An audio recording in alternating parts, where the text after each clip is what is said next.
নমস্কার, শুক্লার ব্লগে সবাইকে স্বাগত জানিয়ে আজকে তোমাদের সঙ্গে কাছে নিয়ে এসেছি চুলের একটা খুব সুন্দর দেখো চাল আর এটা মেথি দিয়ে বানাবো।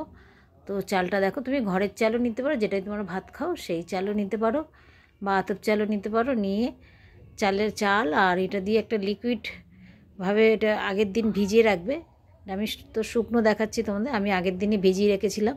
তো দেখো এই জলের মধ্যে বসিয়ে দিয়েছি গ্যাসের উপরে। চালের ভাগটা একটু বেশি নেবে আর মেথিটা যেরকম চুল সেই হিসেবে নেবে।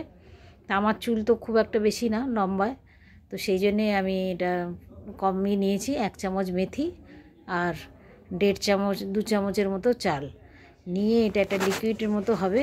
এটা ফুটে যাবার পরে ওই জলটা দিয়ে পুরো চুলের গোড়ায় গোড়ায় লাগাতে হবে। কিভাবে লাগাবো সেটাই তোমাদের সঙ্গে আজকে শেয়ার করছি। আর যে যেখান থেকে দেখছো দূরের কাছে সবাইকে আমার আন্তরিক ভালোবাসা রইল আর বড়দের প্রণাম দিয়ে ভিডিওটা শুরু করছি। আর কালারটা কি সুন্দর এসছে দেখো ফুটে ফুটে। তো এটা একটা খুব ভালো রেমেডি চুলের জন্য। চুলের গোড়া মজবুত করে, খুশকি দূর করে, চুল ওঠা একদমই বন্ধ করে দেয় এতে। কিন্তু তোমাকে রেগুলার লাগাতে হবে, তুমি কমসে কম সপ্তাহে 3 দিন। আর এটা তো জলের মতোই, তো এটা তো কোনো না, তুমি এমনি জল দিয়ে প্লেন জল দিয়ে ধুলেও হবে, শ্যাম্পু না করলেও চলবে। এবার ওটাকে ফুটে যাচ্ছে, ফুটে গেলে আমি সেদ্ধ হয়ে গেলে পুরো জলটাকে একদম ভিতরে এর যে গুণাগুণগুলো আছে সব ভিতরে মিক্সড হয়ে যাবে জলের সঙ্গে। তো ওটা তারপরে নিভিয়ে দেবো, নিভিয়ে তারপরে ওটাকে ঠান্ডা করে তারপরে তেলের মতোই আর কি গোড়ায় গোড়ায় সব লাগাতে হবে চুলের। তো চলো ভিডিওটা দেখতে থাকো, আর কীভাবে আমি লাগাই আর কীভাবে কী করি সেটা তোমাদের সঙ্গে আজকে শেয়ার করব। তো ঠান্ডা হয়ে গেলে আমি দেখো বোতলে, একটা কফির বোতলে, কাঁচের বোতলে ঢেলে নিয়েছি। আর কালারটা কি সুন্দর এসছে। তো এবার চুলের মধ্যে আমি কিভাবে লাগাচ্ছি গোড়ায় গোড়ায় সেটাই তোমাদের সঙ্গে আজকে দেখাবো। আর তোমরা চুল ধোয়ার ভিডিও আমার অনেক পছন্দ করেছো, তার জন্য সবাইকে ধন্যবাদ। এতে করে আমার ওয়াশ টাইমও খুব বেড়েছে। আর সারপ্রাইজ তো ভাবলাম সপ্তাহে তো আমি 2 দিন করে শ্যাম্পু করি, তো শ্যাম্পুর ভিডিও তোমাদের সঙ্গে শেয়ার করব। তো চলো, আমি ছাদের মধ্যে এসে গেছি আর এখানে প্রচণ্ড ঠান্ডা। চুলটা ভালো করে আঁচড়িয়ে নিচ্ছি, নিয়ে তারপরে গোড়ায় গোড়ায় লাগবো। আমার এই কিছুদিন কানে ব্যথার জন্য অনেক ওষুধ খেয়েছিলাম আমি, তো ওষুধ খাওয়াতে চুল আমার খুব ওঠা শুরু হয়েছিল। তো ভাবলাম চলো আগের মতো পুরোনো দিনে এগুলো লাগাতাম আগে, তো সেইগুলোই আবার নতুন শুরু করছি। চুল ওঠাটাও বন্ধ হয়ে যাবে। আর গোড়ায় গোড়ায় তেলের মতো করে গোড়ায় গোড়ায় লাগাতে হবে। লাগিয়ে তুমি এটা শুকিয়ে নিয়ে ধুয়েও ফেলতে পারো, আবার রাখতেও পারো। এটা তো জল টাইপের হয়, এতে কোনো রকম চিপচিপা ভাব থাকে না। তো সুন্দর এটা রেমেডি। আর ওই যে চাল আর মেথিটা ফুটিয়ে রেখেছিলাম সেটা আর একদিন প্যাক লাগাবো, সেটা তোমাদের সঙ্গে শেয়ার করব। তো ওটা আজকে আমি আর লাগাচ্ছি না, আজকে এই এই জলটাই লাগাচ্ছি। তো কীভাবে লাগাচ্ছি দেখো গোড়ায় গোড়ায়, সেটাই তোমাদের সঙ্গে শেয়ার করব। ভিডিওটা কিন্তু পুরো ওয়াচ করো। যদি নতুন বন্ধু হয়ে থাকো তাহলে প্লিজ সাবস্ক্রাইব করে দিও। ভিডিওটার কিছু অংশ তোমাদের যদি ভালো লেগে থাকে তাহলে তুমি সাবস্ক্রাইব করে দিতে পারো আর শেয়ারও করতে পারো আমার ভিডিও। আর দিল্লিতে থাকি আমি, কিন্তু প্রচণ্ড ঠান্ডা। ঠান্ডার মধ্যেও ভাবলাম যে না, আজকে চুলটা অনেক আগের থেকে অনেকটা চুলটা ড্যামেজ হয়ে গেছে। ওষুধ অনেক খাওয়া হয়েছে, 3 মাস ধরে ওষুধ খেয়েছি, তো চুলটা নষ্ট হয়ে যাচ্ছিলো, ওটা শুরু হয়েছে। তো ভাবলাম যে চলো গোড়ায় গোড়ায় লাগানো। আর কিন্তু এর আগেও আমি একদিন লাগিয়েছিলাম, সেদিন আর তোমাদের সঙ্গে শেয়ার করিনি।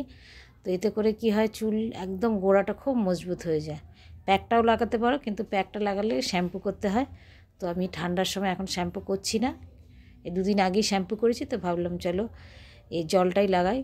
মেথি খুবই ভালো চুলের জন্য, মেথি, আমলা, শিকাকাই এগুলো তো খুবই ভালো চুলের জন্য। আর কালো জিরেও লাগাতে পারো, যাদের চুল কালো কালো করার জন্য হয়, সেটাও তোমাদের সঙ্গে পরে শেয়ার করব আমি। এখন তো এইটাই লাগাচ্ছি, সেটাই তোমাদের সঙ্গে শেয়ার করছি।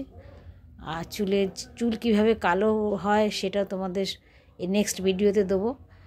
আর প্যাকটাও কীভাবে লাগাবো সেটাও তোমাদের সঙ্গে শেয়ার করব। তো আমার নতুন বন্ধু, পুরনো বন্ধু যারাই দেখছো ভিডিওটা প্লিজ শেয়ার করে দিও, এতে করে যারা জানে না তাদের উপকৃত হবে। আর পুরো সামনে পিছনে গোড়ায় গোড়ায় কিন্তু চুলে লাগাবে, তাহলে এতে করে কী হয়, সব গোড়াতে যেন পৌঁছায়। আর ধীরে ধীরে মালিশও করতে হবে। একটা লাগিয়ে নিই, তারপরে তোমাদের সঙ্গে দেখাচ্ছি কীভাবে মালিশ করব আমি পুরো চুলটা। আর দেখো রোদ্দুরও কিন্তু নেই, বাইরেই গেছি, কারণ বাইরে লাইটটা ভালো থাকে। ছাদের মধ্যে এসে লাগালাম, রোদ্দুরও হালকা রোদ্দুর উঠেছে, কিন্তু সেরকম রোদ্দুর নেই। কিন্তু ঠান্ডার মধ্যে প্রচণ্ড ঠান্ডা, জানো তো, এই ঠান্ডাতে খুব কষ্ট পাচ্ছি। লাগাতার 1-1.5 মাস ধরে রোদ্দুরের দেখা নেই, খুবই ঠান্ডা। ঠান্ডার মধ্যে ভাবলাম যে চলো না চুলটা আস্তে আস্তে করে এবার মাসাজ করব। বেশি জোরে করবে না, কারণ চুলের গোড়া নরম হয়ে গেলে চুল উঠে যাওয়ার ভয় থাকে। তো হালকা করে আমি, যাতে সব গোড়ায় যেন চুলের মধ্যে পৌঁছে যায়।